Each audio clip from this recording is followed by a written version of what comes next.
Comprehension 1. Two balls A and B are thrown with the same speed from the top of a tower. Ball A is thrown vertically upwards and ball B is thrown vertically downwards with the same speed. और tower के height को h मान लेते. Question number 1, option A.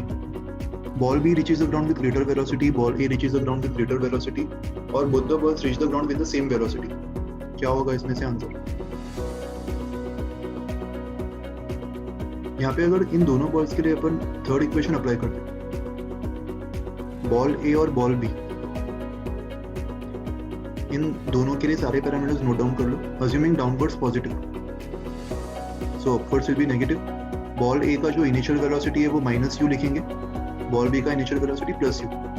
दोनों का displacement h downwards होगा, दोनों के लिए एक्सेलरेशन g डाउनवर्ड्स, और फाइनल वेलोसिटी को अगर v मान ले, v1 and v2, va and vb, और इन दोनों के लिए अगर अपन थर्ड इक्वेशन अप्लाई करें, इससे क्या मिलेगा? va square equals to minus u या फिर प्लस यू, जो भी होगा अगर उसका मैं स्क्वायर कर रहा हूँ, it won't matter, plus 2gh. तो va या फिर vb दोनों के लिए सेम इक्वेशन ही आएगा. That means we can say that final velocity has to be same. Both the balls will reach the ground with the same velocity. इसको prove करने का एक और लॉजिक क्या होगा? बॉल ए जब ऊपर जाके वापस सेम लेवल पे आएगा, इस समय इसका वेलोसिटी का मैग्नीट्यूड सेम u होगा इन द डाउनवर्ड डायरेक्शन, और इस पॉइंट के बाद बॉल ए का जो भी मोशन होगा that will be same as जो बॉल बी का मोशन था, यहाँ से लेके ग्राउंड तक. तो ग्राउंड तक पहुंचते पहुंचते इसका स्पीड भी बॉल बी जितना ही रहा होगा. Okay. Question number 2. If TA and TB are the times taken by the balls A and B to reach the ground, then which one will be greater? Obviously A को ज़्यादा time लगेगा. A पहले ऊपर जा रहा है फिर नीचे आ रहा है, तो येलो पाथ ट्रेवल करने के लिए उसको जो टाइम लगा होगा that time will be extra as compared to the time taken by ball B. ये तो बहुत ही स्ट्रेट फॉरवर्ड है. TA should be more than TB. Question 3. If TA is 6 seconds and TB is 2 seconds, then the height of the tower is. Okay. अगर अपन ball A के लिए second equation apply करते हैं, h equals to ut, इसके लिए u minus u होगा, assuming downwards positive, और ball A के लिए जो टाइम है वो 6 सेकेंड्स है, और बॉल B के लिए जो टाइम है वो 2 सेकेंड्स है. तो बॉल A के मोशन में अपन t को 6 मान सकते हैं. s equals to ut plus half at square plus half g को 10 ले लो इंटू t स्क्वायर इंटू 36. तो इससे इक्वेशन क्या मिल रहा है अपन को? h equals to minus 6u plus 180. ये पहला इक्वेशन आ गया. और वैसे ही बॉल बी के लिए सेकेंड इक्वेशन क्या होगा? h equals to ut, ball B के लिए टाइम इज 2 सेकेंड्स, तो ut मतलब 2u plus half at square plus half into 10 into 2 का स्क्वायर विच इज 4. तो सेकेंड इक्वेशन क्या आ रहा है यहाँ से? h equals to 2u plus 20.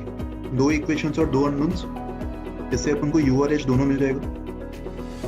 Equation 2 minus equation 1 subtract करने पर क्या मिल रहा है? सब्ट्रैक्ट करने पर h एलिमिनेट हो जाएगा and 2u minus of minus 6u will be 8u plus 20 minus 180 will be 0.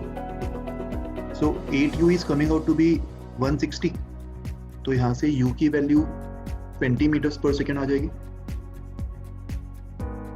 Question 4 का आंसर आ गया. और वैसे ही h निकालने के लिए u की वैल्यू इसमें डाल दो, तो h कितना होगा?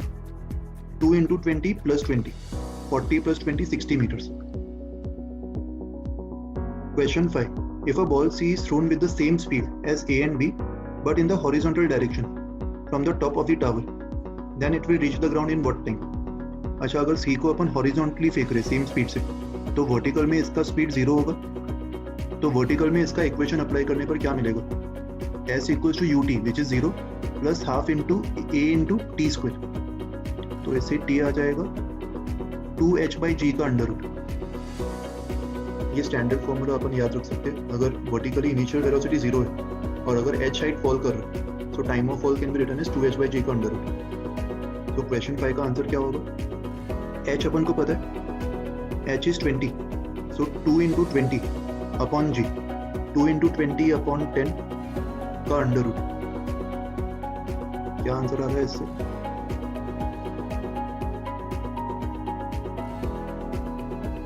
फोर्टी अपॉन 10, 4 सेकेंड्स का अंडर रूट आ रहा है ना, तो 2 सेकेंड्स होना चाहिए आंसर। बट इसमें से कोई भी ऑप्शन मैच नहीं हो रहा, तो आंसर नन ऑफ दिस होना चाहिए। ओके सॉरी, यहाँ पे अगर अपन टाइम ऑफ फ्लाइट का फॉर्मूला यूज करते हैं 2h/g, h was not 20, अपन ने h को 20 ले लिया, बट 20 तो वेलोसिटी था, h was coming out to be 60 meters। तो h को अगर यहाँ पे 60 पुट करते तो क्या आंसर आ रहा है t के लिए?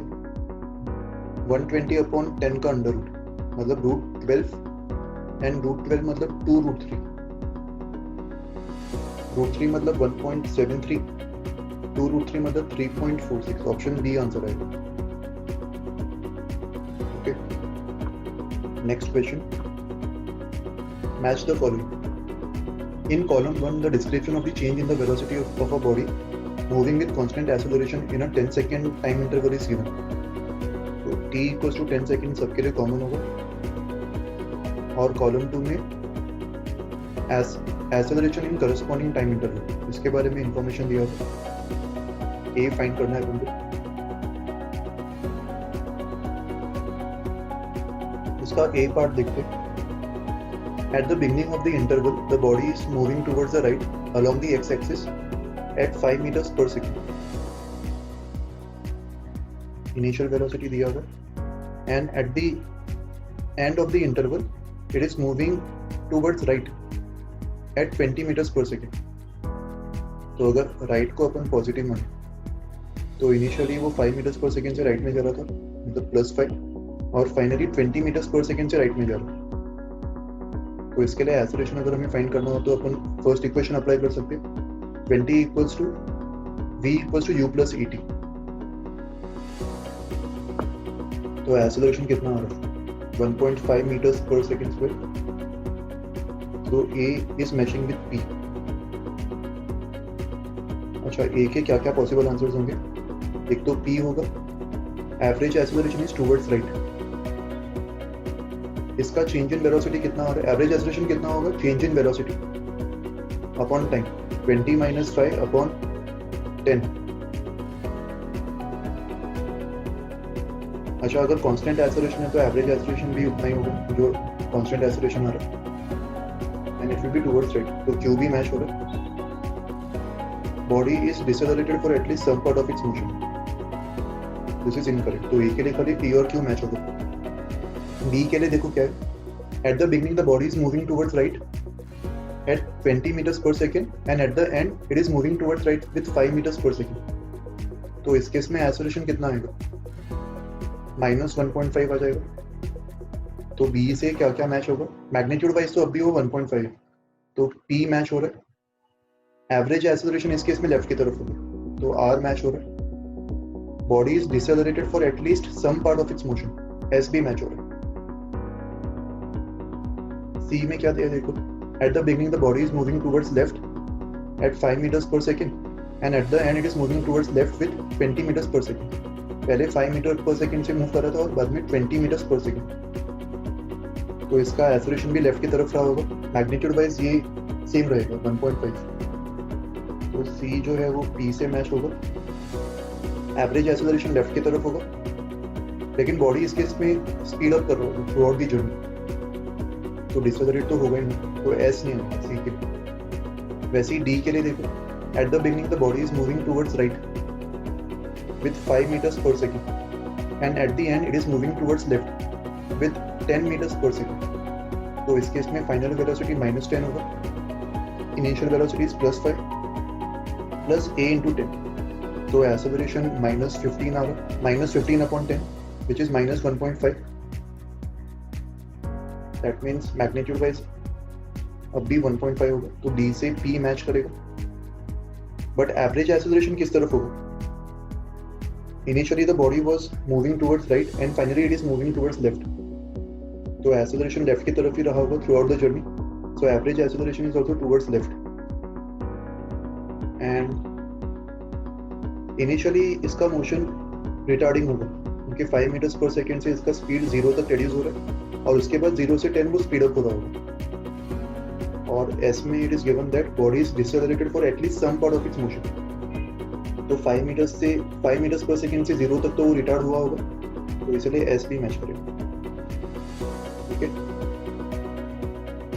So this completes our exercise 3। अच्छा, इसमें एक और मैच द फॉलोइंग है, ये भी देख लेते हैं। Match the following 2 for a particle moving along the X axis with constant acceleration towards negative X axis. Acceleration negative X axis की तरफ दिया हुआ। Match the following. Option A में if initial velocity is greater than 0, मतलब अगर initial velocity right की तरफ है, पार्टिकल में move with a positive direction with increasing speed. इस केस में पार्टिकल पॉजिटिव एक्स में जा रहा होगा बट विद डिक्रीजिंग स्पीड। इसको अपन एक्स मान रहे हैं और इसको -x। तो अगर initial velocity is towards right, initial velocity is greater than 0 मतलब टुवर्ड्स राइट, और एक्सेलरेशन तो नेगेटिव में दिया हुआ है, तो इस केस में पार्टिकल पॉजिटिव एक्स में जा रहा होगा बट विद डिक्रीजिंग स्पीड। तो ए से क्यू मैच हो रहा है। अच्छा, लेकिन अगर मान लो वो आगे जाएगा, इसके मोशन को अगर अपन आगे ऑब्जर्व करें तो फाइनली इसका वेलोसिटी आगे जाके 0 होगा और ये अपना डायरेक्शन रिवर्स कर देगा। और डायरेक्शन रिवर्स करने के बाद अभी ये नेगेटिव एक्स में जा रहा होगा, और नेगेटिव एक्स में जब ये जा रहा होगा उस समय उसका वेलोसिटी और एक्सेलरेशन सेम डायरेक्शन में होगा। So it may also move in the negative X direction with increasing speed. तो ए से क्यू और आर दोनों मैच कर रहे हैं। एस में क्या दिया हुआ है, पार्टिकल में move in the negative X direction with decreasing speed. ये पॉसिबल नहीं है। Option B, initial velocity is less than 0। अगर इनिशियल वेलोसिटी भी लेफ्ट की तरफ है और अगर एक्सेलरेशन भी लेफ्ट की तरफ है तो पार्टिकल डेफिनेटली नेगेटिव एक्स में ही जा रहा होगा विद इंक्रीजिंग स्पीड।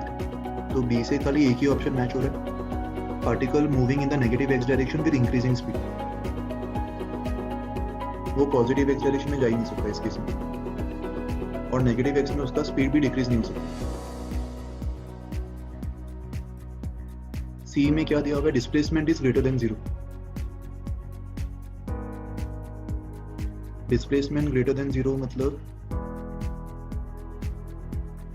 ये पॉजिटिव एक्स, ये नेगेटिव एक्स, पार्टिकल का एक्सेलरेशन नेगेटिव एक्स की तरफ है और उसका पॉइंट ए स्टार्टिंग पॉइंट है, और जो भी उसका फाइनल एंडिंग पॉइंट होगा वो पॉइंट ए से राइट की तरफ होगा, तभी डिस्प्लेसमेंट पॉजिटिव हो सकता है। और ए से बी तक की जर्नी के लिए डेफिनेटली वेलोसिटी जो है वो राइट की तरफ रहा होगा, मतलब डेफिनेटली पार्टिकल पॉजिटिव एक्स में ही मूव किया होगा। नेगेटिव एक्स में तो वो मूव ही नहीं कर सकता, क्योंकि नेगेटिव एक्स में एक बार अगर वो मूव कर गया तो वापस रिटर्न आना पॉसिबल नहीं होगा, दिस इज नॉट पॉसिबल। तो डेफिनेटली पॉजिटिव एक्स में मूव किया होगा, और पॉजिटिव एक्स में अगर उसने मूव किया होगा तो वो डेफिनेटली डिक्रीजिंग स्पीड से मूव किया होगा, because velocity and acceleration will be opposite to each other. तो सी से क्या क्या मैच हो रहा है, ऑप्शन क्यू, दैट्स इट। वो नेगेटिव एक्स में जा ही नहीं सकता इस केस में, क्योंकि डिस्प्लेसमेंट ग्रेटर देन 0 दिया हुआ। वैसे पार्ट डी देखो, पार्ट डी में क्या दिया, डिस्प्लेसमेंट इज लेस देन 0। तो इस केस में if we assume this to be the positive x axis, this to be the negative x axis, point A को अगर मैं स्टार्टिंग पॉइंट मान रहा हूँ तो उसका एंडिंग पॉइंट डेफिनेटली लेफ्ट में रहा होगा पॉइंट बी पे। और ए से बी तक पहुंचने के अभी दो तरीके, हमें पता है कि इसका एक्सेलरेशन लेफ्ट की तरफ होगा, तो ए से बी तक वो डायरेक्टली ऐसे जा सकता था, उसका इनिशियल वेलोसिटी नेगेटिव एक्स में रह सकता था, या फिर वो ए से भी ऐसे भी जा सकता था, पॉजिटिव एक्स में जाके जर्नी को रिवर्स करके बी तक पहुंचना। तो डी पार्ट के लिए क्या क्या मैच हो रहा है, पार्टिकल में move in the positive x direction with increasing speed, ये तो पॉसिबल ही नहीं होगा, क्योंकि अगर उसने पॉजिटिव एक्स में मूव भी किया होगा तो डिक्रीजिंग स्पीड से ही किया होगा। तो डी से क्यू मैच हो रहा है, पार्टिकल में move in the positive x direction with decreasing speed, और पार्टिकल में move in the negative x, अगर वो नेगेटिव एक्स की तरफ मूव कर रहा होता तो डेफिनेटली उसका स्पीड इंक्रीज हो रहा होता। तो D is matching with Q and R. It cannot move in the negative x with decreasing speed because acceleration and velocity are of the same sign. Okay.